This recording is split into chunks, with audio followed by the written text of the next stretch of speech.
wanita pemerah susu dan anak gadisnya. Pada zaman pemerintahan Umar bin Khattab hiduplah seorang janda miskin bersama seorang anak gadisnya di sebuah gubuk tua di pinggiran kota Mekah. Keduanya sangat rajin beribadah dan bekerja untuk memenuhi kebutuhan hidup mereka sehari-hari. Setiap pagi, selesai salat subuh, keduanya memerah susu kambing di kandang. Penduduk kota Mekah banyak yang menyukai susu kambing wanita itu karena mutunya yang baik. Pada suatu malam, Khalifah Umar ditemani pengawalnya berkeliling negeri untuk melihat dari dekat keadaan hidup dan kesejahteraan rakyatnya. Setelah beberapa saat berkeliling, sampailah Khalifah di pinggiran kota Mekah. Beliau tertarik melihat sebuah gubuk kecil dengan cahaya yang masih tampak dari dalamnya yang menandakan bahwa penghuninya belum tidur.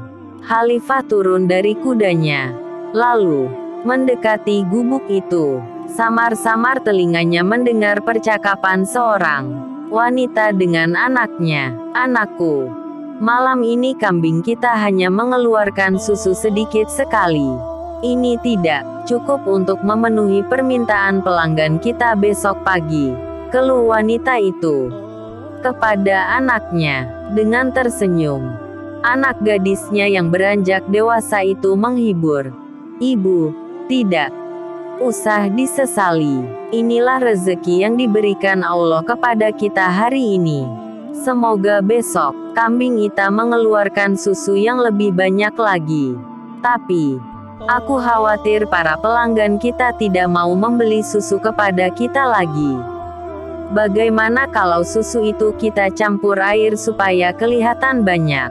"Jangan, Bu," gadis itu melarang. "Bagaimanapun kita tidak boleh berbuat curang. Lebih baik kita katakan dengan jujur pada pelanggan bahwa hasil susu hari ini hanya sedikit. Mereka tentu akan memakluminya. Lagi pula kalau ketahuan, kita akan dihukum oleh Khalifah Umar. Percayalah, ketidakjujuran itu akan menyiksa hati."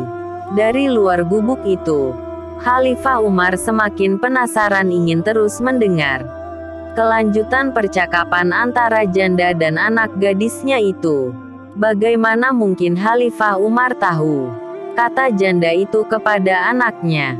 Saat ini beliau sedang tertidur pulas di istananya yang megah tanpa pernah mengalami kesulitan seperti kita ini. Melihat ibunya masih tetap bersikeras dengan alasannya, gadis remaja itu tersenyum dengan lembut dan berkata, "Bu, memang Khalifah tidak melihat apa yang kita lakukan sekarang. Tapi Allah Maha melihat setiap gerak-gerik makhluknya. Meskipun kita miskin, jangan sampai kita melakukan sesuatu yang dimurkai Allah." Dari luar gubuk, Khalifah tersenyum mendengar ucapan gadis itu. Beliau benar-benar kagum dengan kejujurannya. Ternyata kemiskinan dan himpitan keadaan tidak membuatnya terpengaruh untuk berbuat curang. Setelah itu Khalifah mengajak pengawalnya pulang. Keesokan harinya, Umar memerintahkan beberapa orang untuk menjemput wanita pemerah susu dan anak gadisnya untuk menghadap kepadanya. Beliau ternyata bermaksud menikahkan putranya dengan gadis jujur itu. Sungguh sebuah teladan bagi kita semua, bahwa kejujuran karena takut kepada Allah adalah suatu harta yang tak ternilai harganya. Mungkin ini